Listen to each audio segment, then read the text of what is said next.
Hello everyone, welcome back to my channel. আমি প্রিয়াঙ্কা। কেমন আছো তোমরা সবাই? আমি তো খুব ভালো আছি আর আশা করছি তোমরাও খুব ভালো আছো। তো আজকে সকাল সকাল তাড়াতাড়ি উঠে নিয়েছি, কারণ আজকে আমাদের মন্দিরে অমাবস্যার পূজা আছে। তাই আজকে সকাল সকাল উঠেই দেখতে পাচ্ছ ভাত, ডাল, তরকারি সব কিছু কমপ্লিট হয়ে গেছে। আর আমার অবস্থা দেখতে পাচ্ছ, মাথা জানি না ঠান্ডাকালটা এত চিপচিপা হয়ে যায় না। তো এখন যাব, স্নান টান করবো, তারপর ভালো করে চুল টুল আছড়ে যাবো ডাইরেক্ট মন্দিরে। তো চলো, আমি যাচ্ছি এখন স্নান করতে, পরে দেখা হবে। আজকে হচ্ছে অমাবস্যা, আজকে আমাদের মন্দিরে পুজো হবে। তো সেটাই সেটা ভেবেই ব্লগটা বানানো। তো আমি এখন স্নান করে চলে এসেছি একদম যাই হোক, স্নান করে চলে এসেছি, এখন আমি রেডি হব। তো চলো, রেডি হয়নি, তারপর তোমাদের সাথে দেখা হচ্ছে। আমি পরবো আমার এই ফেমাস সোয়েটারটা যেটা আমার 2 বছর হয়ে গেছে, কিন্তু দেখে কেউ বলবে না 2 বছর হয়ে গেছে। আসলে এটা আমি পেয়েছিলাম আমার বউ হাতে। সোয়েটার পেয়েছিলাম, তার মধ্যে একটা মায়ের কাছে আছে, একটা দুটো আমার কাছে। ওটা আমি ঘরে পরি, রেগুলার ইউজ হয় এটা। আর এটা মাঝে মধ্যে বাইরে যদি এদিক ওদিক এই ঘরের আশেপাশে যদি বেরোলাম, তার জন্য এটা। ট্যান্টানা।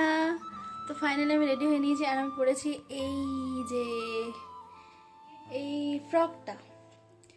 এই ফ্রকটা কেনা কখন বলবো, কলকাতায় গেছিলাম যখন, তখন কিনেছিলাম। এটা বেশ ভালো না? আমার যেটা খুব ভালো লাগে ফ্রক। তো আমি রেডি হয়ে নিয়েছি, এবার আমি পরবো সোয়েটারটা। তো চলো, মা ওখানে ফল টল কাটছে ঘরে, আমি জলদি যাই। 12টার সময় পুরোহিত কাকু আসবে, বেজে গেছে তোতলাচ্ছি কেন আমি, তো 11:30 অলরেডি বেজে গেছে। তো চলো, আমি এবার সোয়েটারটা পরে নিই, সোয়েটার পরে এবার যাই মায়ের কাছে। এবার ওখানে যা যা জিনিসপত্র সব নিয়ে তারপরে আমরা যাবো মন্দিরে। তো চলো, তোমাদের সাথে ডাইরেক্ট মন্দিরে দেখাচ্ছে। তো গাইজ, আমরা রেডি হয়ে গেছি। এই যে দোলনকে আমাকে দেখছো, আমরা সবাই রেডি হয়ে গেছি। ওইদিকে মা, দেখাও। 2000 years later. তো আমরা চলে এসেছি এখন মন্দিরে, আর আজকে মন্দিরটা কত পরিষ্কার করে ধুয়েছে দেখো।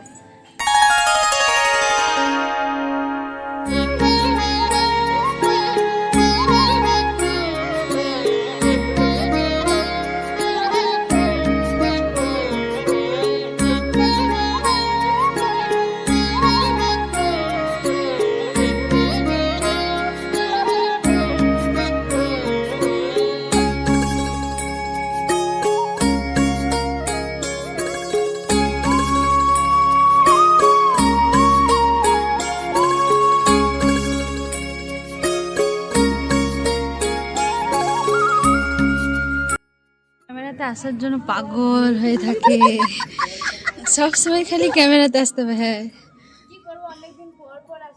ও দেখা যাচ্ছে কি সুন্দর করে ধুয়েছে, অন্যদিন পুরো নোংরা থাকে জায়গাটা। আজকে গাইজ শরীর খারাপ, ভালো লাগছে তোর পাটা, কিছু বলো না। এখন মন্দিরে এসে তো ঠান্ডা লেগে গেছে, শরীর খারাপ, তাই কিছু বলতে পারছি না। একটু মায়ের মন্দিরে এসেছি, হ্যাঁ, পুজো অমাবস্যা, মৌনী অমাবস্যা, তাই কম কথা, মুখ বন্ধ। ওই জন্য চুপ রয়েছে। ওইদিকে আজকে বাবাও রয়েছে ঘরে।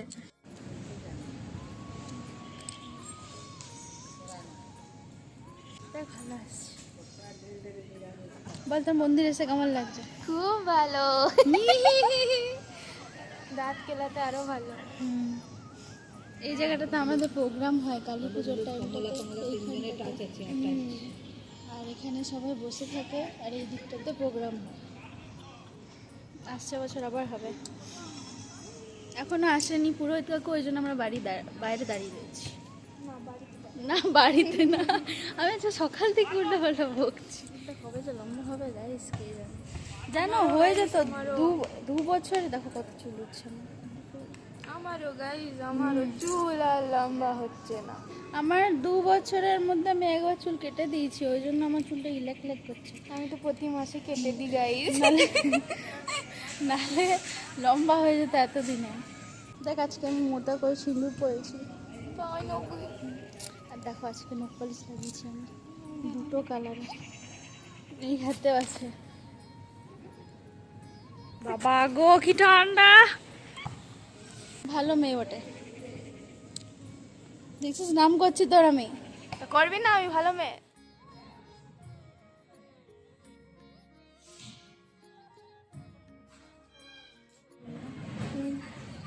মা এটা দিল তোকে জল ফুলাতে। ও বাচ্চাটা প্যাঁ প্যাঁ করছে। পুরোহিত কাকু চলে এসছে। কাকু একটু এদিকে ঘুরে হাই করে দাও। জয় মা কালী। কত বড় ফুলটা।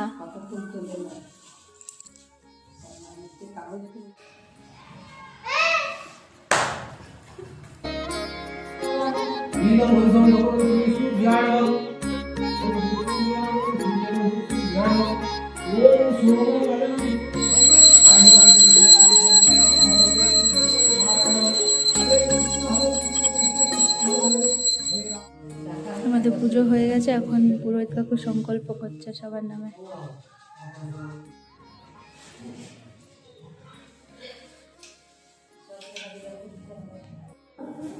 ফুলটা প্লাস্টিকে রেখে মাঠে খেলছিল, হাত ধুয়ে এসছে প্রসাদ নিতে।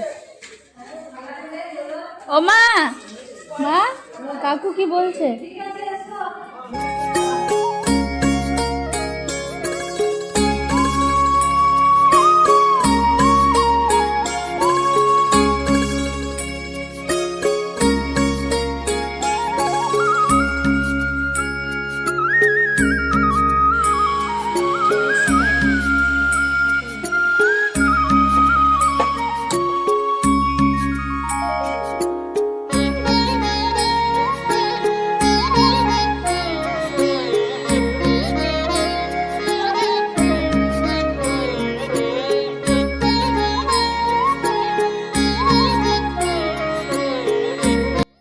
আজকে বাবা বাজার গেছিল, এত বড় একটা বেগুন এনেছে, ঠিক এইটার থেকেও কত লম্বা দেখো। এটা মিনিমাম কত লম্বা হবে মা? এতটা লম্বা হবে। আর দেখো, আর এই যে হচ্ছে মোচা। মোচা তো তোমরা কখনো দেখো না, দেখে না, এটাকে মোচা বলে। এত বড় দেখো, এগুলো নৌকার মতো লাগছে দেখতে। প্রসাদ জল ফুলাও। ছোটবেলায় বৃষ্টি হলে না জলে এগুলো ভাসানো যেত। আমার লাইফে দেখা সব থেকে বড় বেগুন বাবা এনেছে আজকে। এখন আমি কাটবো শসা, পেঁয়াজ। তখন আমি খাবার দাবার সব খেয়ে নিয়েছি আর চলে এসেছি শুতে। এখন বাজে 3টে, পাক্কা 3টে বাজে। আর এখানটাতে দেখো আমার ফুসকুড়ি টাইপের হয়েছে, কত ব্যথা করছিল। এখন তো একটু ঠিক হয়ে আসছে আস্তে আস্তে, আর কটা দিন পর ঠিক হয়ে যাবে। তো এখন খাওয়া দাওয়া হয়ে গেছে, এখন আমি শুবো। তো চলো তোমাদের সাথে বিকেলে দেখা হবে, আর তখন আমি তোমাদের একটা জিনিস দেখাবো। এখন টাটা, আমি ঘুমাবো। হ্যালো সবাইকে। তো এখন আমি বললাম ঘুমাবো, কিন্তু আমার ঘুম পাইনি, সেজন্য আমি উঠে গেছি। আর এখন বাজে 5টা 5:10 হবে একটু পরে। তো যাই হোক, তোমাদের বলেছিলাম আমি কিছু একটা দেখাবো তোমাদেরকে। তো কী দেখাবো সেটা বলছি। আমি কিছুদিন আগে মিশো থেকে এই নেল রিমুভার পারচেস করেছি। চলো তোমাদের সেটাই দেখায়। আমার বর আগেই খুলে দিয়েছে এইটা, কি বলে, সিলটা, প্যাকের সিলটা আগেই খুলে দিয়েছে। তো অনেকগুলো এসছে, অনেকগুলো ছিল, প্যাক অফ 6, হ্যাঁ প্যাক অফ 6 ছিল, 6টাই এসছে। প্যাকেটটা বেশ সুন্দর, আমি এটা ফেলবো না, আমি এটা রেখে দেবো। এতগুলো এসছে, 6টাই তো আছে, হ্যাঁ 6টা, এই যে 6টা আছে, সব ঠিক আছে। কিন্তু একটা জিনিস আমার খুব খারাপ লেগেছে, সেটা হলো আমি অর্ডার দিয়েছিলাম, ডিব্বাগুলো কালারের ছিল, মানে হ্যাঁ মাল্টি কালারের ছিল ডিব্বাগুলো, বাট আমি রিসিভ করেছি শুধু সবুজ ডিব্বা। দেখো প্রত্যেকটা, যে কটা 6টা যে পেয়েছি পুরো সবুজ ডিব্বা।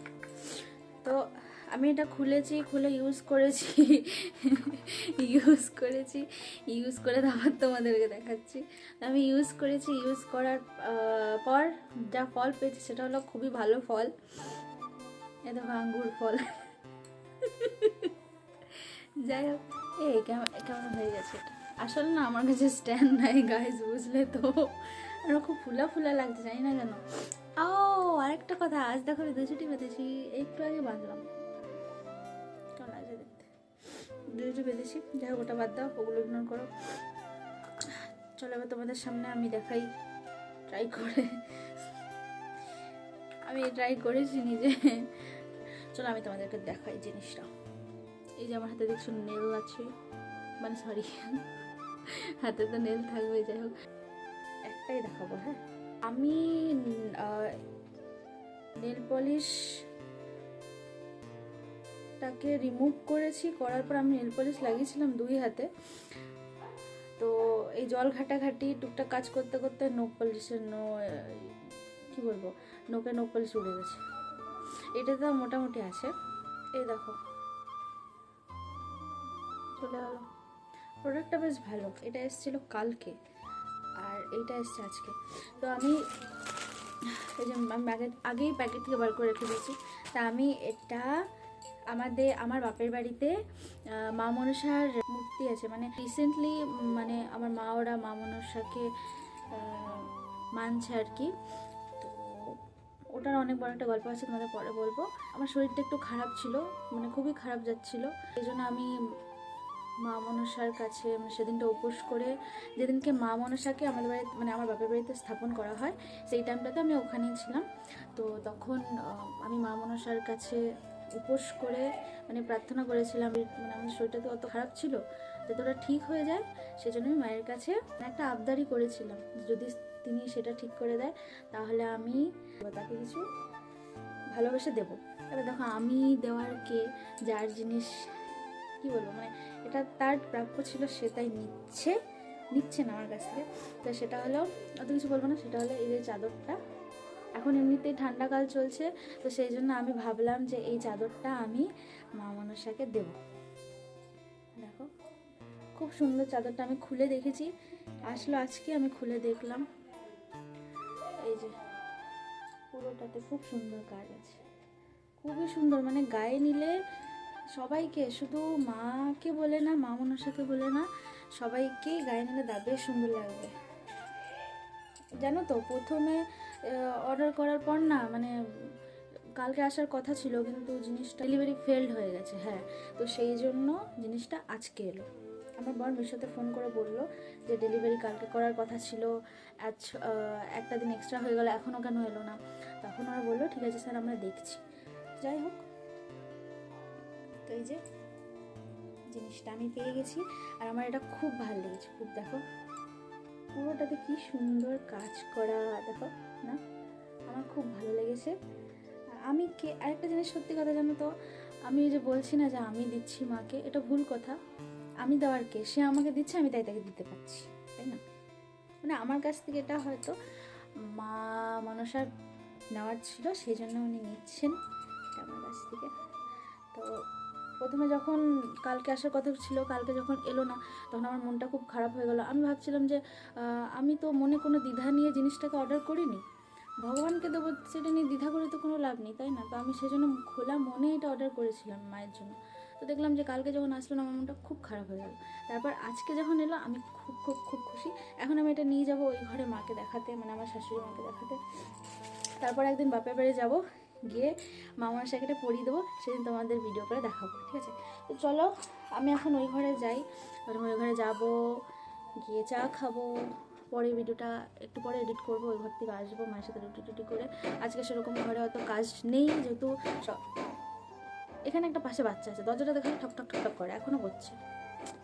যাই হোক, তো সকালে রান্নাবান্না মোটামুটি হয়ে গেছে, তো সেই জন্য আমি এখন একটু ফ্রি আর কি। তো এখন ওই ঘরে যাবো, চাটা খাবো। উফ কি বিরক্ত করছে বাচ্চাটা। যাই হোক, তো এখন কি করে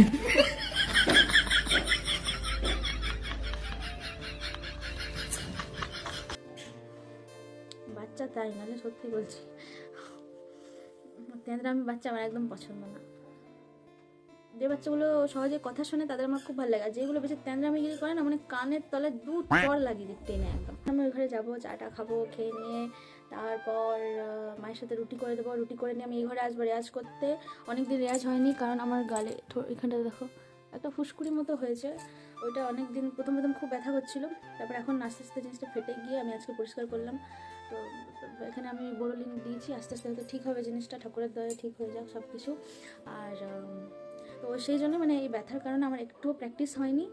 তো আজকে আমি ফটাফট সব করে নিয়ে এসে প্র্যাকটিস করবো। আর প্র্যাকটিস করাটা খুবই দরকার। সে তুমি যাই কিছু শেখো না কেন, গান হোক, নাচ হোক, আবৃত্তি হোক, যাই শেখো না কেন, প্রত্যেকটাতে প্র্যাকটিস করাটা খুব দরকার। তো সেই জন্য আমার সকালে তো প্র্যাকটিস একদমই হচ্ছে না। চেষ্টা করছি যে সব কিছু করে নিয়ে আসবো, এসে প্র্যাকটিস করবো, কিন্তু হচ্ছে না। কিছু জানি না কেন হচ্ছে না, কী করে কী যে হয়ে যাচ্ছে বুঝতে পারছি না। তো সকালে চেষ্টা করবো করার, গান টাঙানো, যেহেতু আমি শিখি বা না শিখি, প্র্যাকটিস করাটা খুব দরকার। তো সেই জন্য এবারে সকাল থেকে ফটাফট সব কিছু করে নিয়ে তারপর প্র্যাকটিসটা করে নিয়ে আবার বিকালেও করবো। কেন গান যেহেতু দেখো ভোরবেলাতে আমি উঠতে পারছি না, কারণ ঠান্ডাটাতে আমি উঠতে পারি না। আগেও পারতাম না, এখনও পারি না। তো সকালবেলা আমি ঠিক উঠতে পারি না, সেই জন্য আমি চেষ্টা করি যে সব কিছু হয়ে যাওয়ার পর প্র্যাকটিস করবো সকালবেলাটাতে, কিন্তু হয় না। বাট আস্তে আস্তে এবার এরকমভাবে সব কিছু তাড়াতাড়ি করে নিই, একটা টাইম করতে হবে যে সকালে একবার করার। যেহেতু ভোরবেলা করতে পারছি না, সেই জন্য সকালবেলাটা করবো, ধরো ওই 11:30 নাগাদ এরকম কিছু। তো যাই হোক, চলো টাটা, দেখা হবে নেক্সট ব্লগে। ততক্ষণের জন্য বাই বাই।